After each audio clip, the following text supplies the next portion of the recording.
Nereu, na verdade, você tem livros escritos, você tem várias coisas, mas fale um pouco do Nereu na sua busca de compreender o ser humano, especialmente.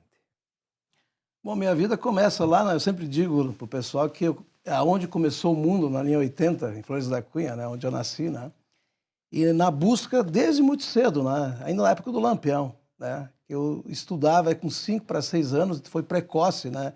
Essa busca do entendimento, né? Todos os meus tios, professores de universidade, com exceção do meu pai, que residia na colônia e foi o único que não estudou. Então eu sempre tive muito próximo padres, irmão La Salista, inclusive o irmão La Salista, que é diretor do La Salle, que faleceu ano passado, aos 96 anos, foi a grande personagem que me inspirou, né?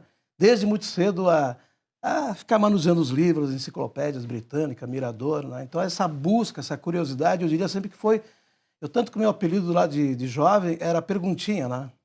Perguntinha. Perguntinha. Então eu sempre tive essa coisa de perguntar. Claro que em boa parte da minha história ali, envolvido pelo ego, pelas vaidades, né? Então foram momentos, né? Foram fases que eu fui passando, né? Eu até conto as minhas passagens, minhas tragédias emocionais, né?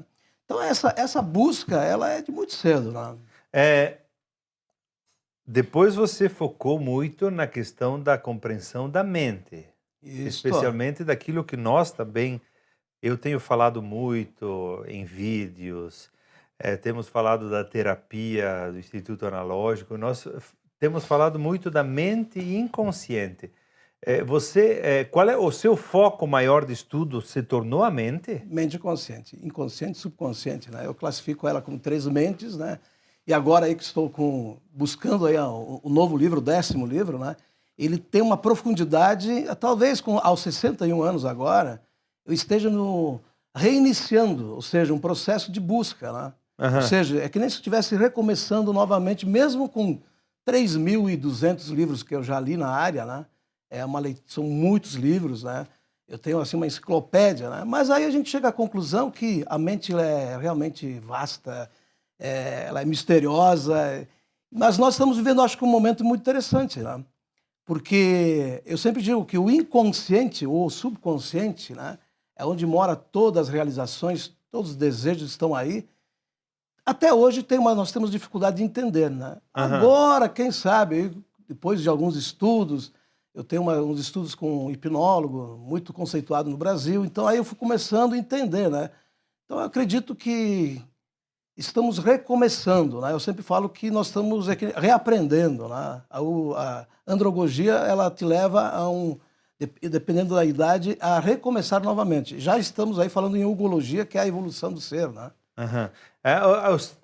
Você falou dos teus sofrimentos, das tuas quedas emocionais. Isso aí favoreceram? O que foi? Qual é o teu sofrimento maior e que te levou talvez a buscar também a solução própria e depois partilhar com outros? O foco maior foi financeiro. Foi sempre financeiro.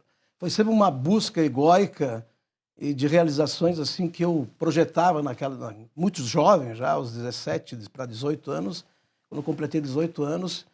Antes disso, fui para Manaus, morei em Manaus, né? De menor de idade. Eu comecei como jogador de futebol, na verdade, né? Minha busca era jogando futebol. Comecei no Caxias, fui para fora, para o jogo na Bahia, enfim. E aí eu joguei segunda divisão, né? Então a minha busca sempre foi meio confusa, né? Eu não sabia exatamente o que eu queria, né? Claro que a gente, às vezes, está em uma idade, até hoje, a gente tem uma dificuldade de saber qual que é o foco, né? Mas a minha questão foi sempre financeira, né? Então eu sempre digo que a tragédia, ela te ensina, assim, lições profundas. Tanto que eu gravo aí, né? Está tudo relatado, tudo escrito. Eu falo sobre esta dor, né? E pode ser dores, né? Eu estou completando esse ano 40 anos de casado, então no relacionamento, acredito que eu tenho um bom relacionamento, uma família muito bacana, mas no financeiro, há poucos anos atrás, que fui compreender, né? Está aí ligado muito à mente subconsciente, a gente repete os padrões, né? Ou seja, as crenças limitantes, enfim. Então, a minha busca sempre foi dentro dessa área, na prática, né? Então, a minha vida sempre foi pulo para cima e caindo, subindo, caindo. Só que um dia eu disse, Tem que ser um basta, né? Não tem mais a idade para você cometer esses erros. Aham. E foi nesses erros financeiros que talvez eu achei os gatilhos aí, né? De como trabalhar essa parte subconsciente e inconsciente, né? Aham. Para a questão de quem está em casa, para quem está em casa compreender o nosso sofrimento, as nossas dificuldades, você falou, bom, eu tinha problema com a questão econômica. Pode ser que eu estava repetindo padrões de meus pais, enfim. Nós guardamos na nossa mente inconsciente toda a nossa história e é dali que vem o sofrimento? É dali. Tanto que eu consigo, depois das minhas regressões desta vida, né? Eu sempre falo desta vida, né? Para ficar bem entendido, né?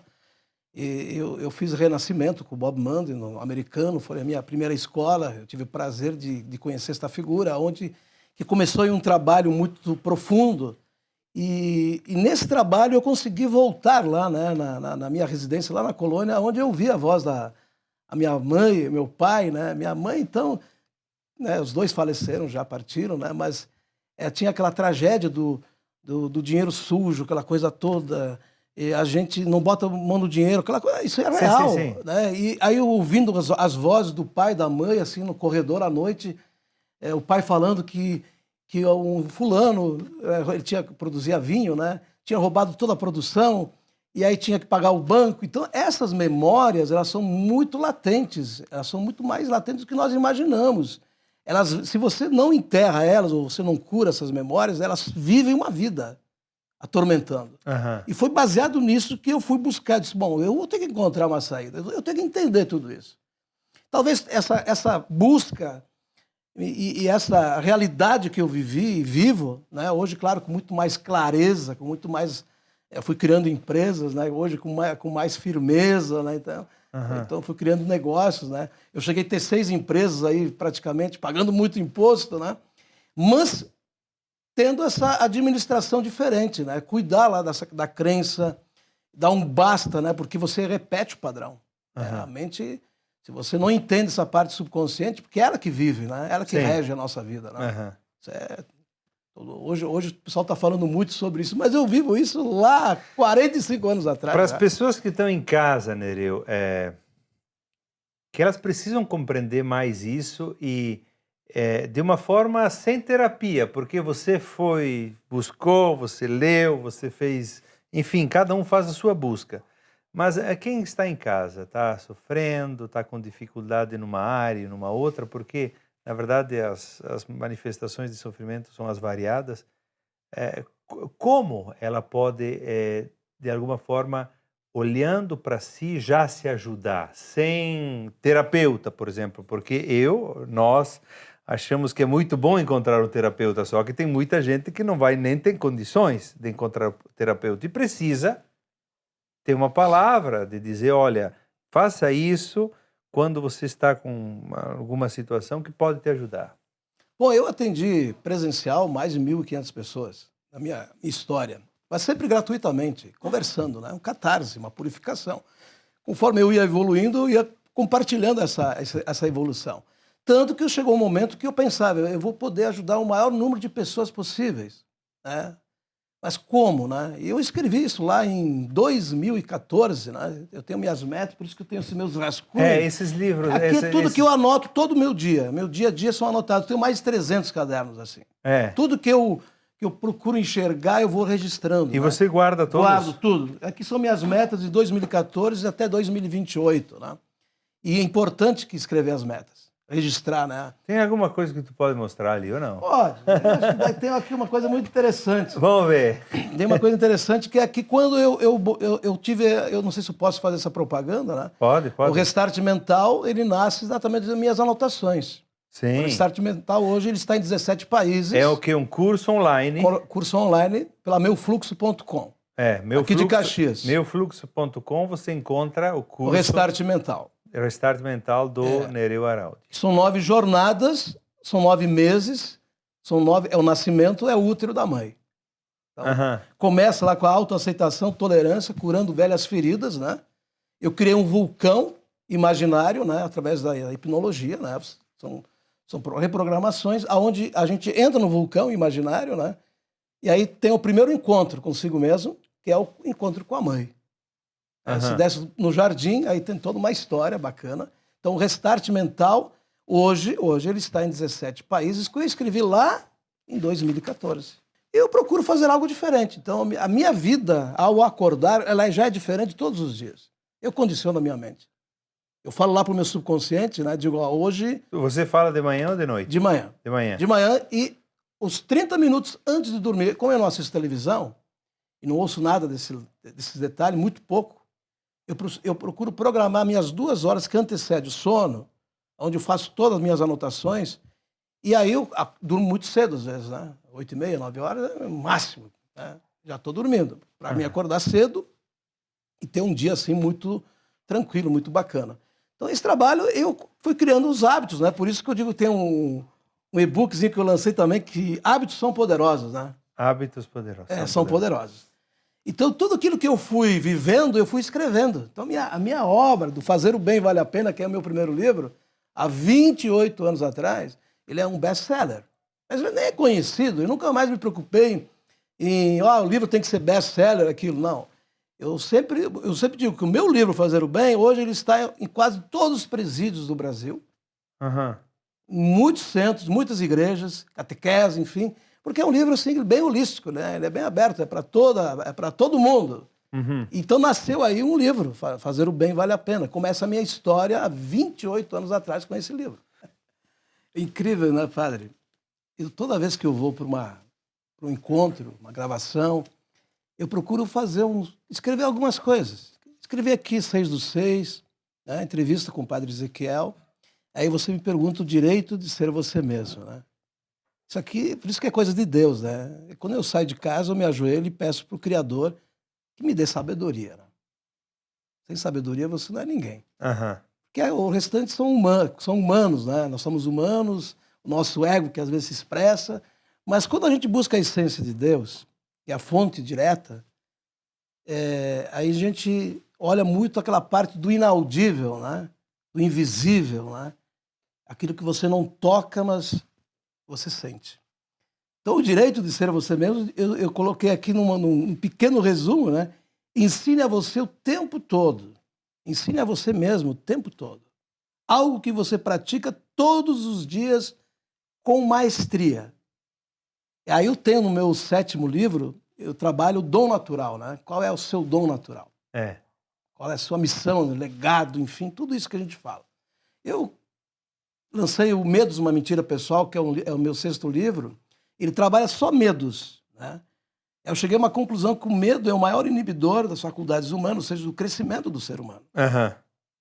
Mas no momento que você tem a conexão direta com o Criador, e o padre é um exemplo prático aqui ao vivo, né? Ouvindo as canções, a voz, né? Nada como uma música para se conectar com o Criador. Fechei meus olhos, fiquei ouvindo aqui, e é que nem Deus falando com a gente, né? Então, esse dom da voz, né? Qual é o seu dom natural, né? Qual é o dom natural de cada um de nós? Cada um de nós aqui temos um dom natural. Mas o meu qual seria?